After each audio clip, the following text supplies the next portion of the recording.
Location ya? Location ya? Oke.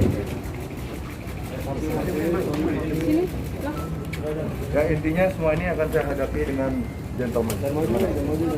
Di Media yang saya hormati dan sahabat-sahabat saya juga, pada hari ini Kejaksaan Negeri Jakarta Pusat telah menerima penyerahan tersangka, berkas perkara dan barang bukti yang dikenal sebagai tahap 2 terhadap tersangka atas nama IGD Aryastina alias Jering SID. Pada hari ini ya, hari Rabu tanggal 1 Desember 2021 pukul 15 sampai proses berjalan selesai baru saja. Sahabat-sahabat wartawan telah mengikuti. Telah dilaksanakan penyerahan tersangka, berkas perkara dan barang bukti dalam perkara tindak pidana informasi dan transaksi elektronik, yaitu mengirimkan informasi elektronik yang berisi ancaman kekerasan atau menakut-nakuti yang ditujukan secara pribadi. Dengan tersangka yang sudah kita sebutkan tadi, IGA alias Jering dari penyidik Polda Metro Jaya kepada Kejaksaan Negeri Jakarta Pusat, Jaksa Penuntut Umum, Jaksa Penelitinya, yang selanjutnya akan dilimpahkan ke pengadilan secepatnya. Dan kemudian tersangka disangkakan melanggar Pasal 27 ayat 4, Junto Pasal 45 ayat 4 atau Pasal 29, Junto Pasal 45B Undang-Undang Nomor 19 Tahun 2016 tentang perubahan atas Undang-Undang Nomor 11 Tahun 2008 tentang informasi dan transaksi elektronik. Jadi tersangka tadi didampingi oleh penasihat hukumnya.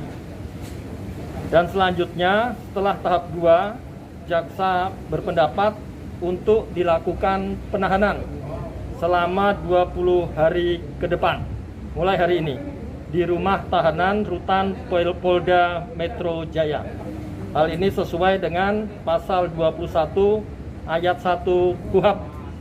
Itu demikian yang dapat disampaikan kepada rekan-rekan wartawan. Oke. Alasan ditahan tentu alasan sesuai dengan ketentuan Pasal 21 ayat 1 KUHP.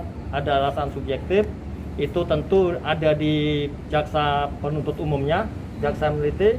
Alasan objektif antara lain ancamannya 6 tahun. Jadi dimungkinkan untuk dilakukan penahanan. Masuk alasan subjektif dan alasan objektifnya. Pak, tadi di dalam tadi apa aja Pak, mungkin ada pemeriksaan kah atau mungkin hanya penyerahan penerimaan saja? Terima kasih.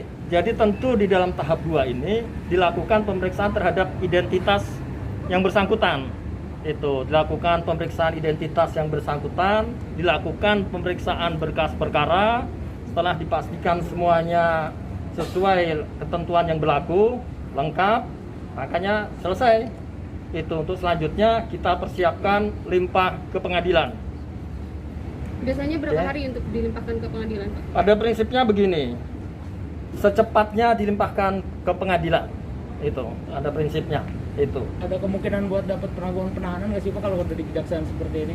Terkait dengan masalah penangguhan penahanan, tentu saat ini kita belum bisa bicara masalah penangguhan penahanan atau tidak. Yang jelas pada saat ini telah dilakukan upaya penahanan. Oke? Mungkin Clear? mengakui tindakan atas tersebut di dalam. Nah itu kalau mengenai mengakui atau bagaimana nanti kita lihat di fakta persidangan. Itu nanti kan sidang terbuka untuk umum, semua bisa menyaksikan persidangan tersebut. Bakalan daring atau langsung? Nah, masalah daring atau langsung nanti itu ada di pengadilan, tentu majelis hakim yang menentukan.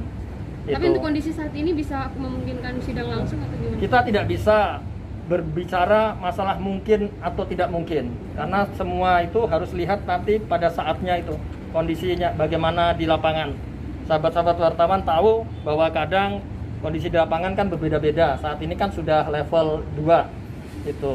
Nah nanti tentu kebijakan majelis hakim, kami akan taat apapun yang akan ditentukan oleh majelis hakim. Tadi di dalam kooperatif atau gimana jaringnya sendiri? Kooperatif sekali. Kooperatif. Saya dapat informasi dari jaksa yang melakukan pemeriksaan tahap 2 yang dikenal sebagai tahap 2 sangat kooperatif. Kami berterima kasih. Oke ya. Selanjutnya satu Cukup ya? lagi yang kasusnya Ramadhani, update-nya Pak. Kasusnya Ramadhani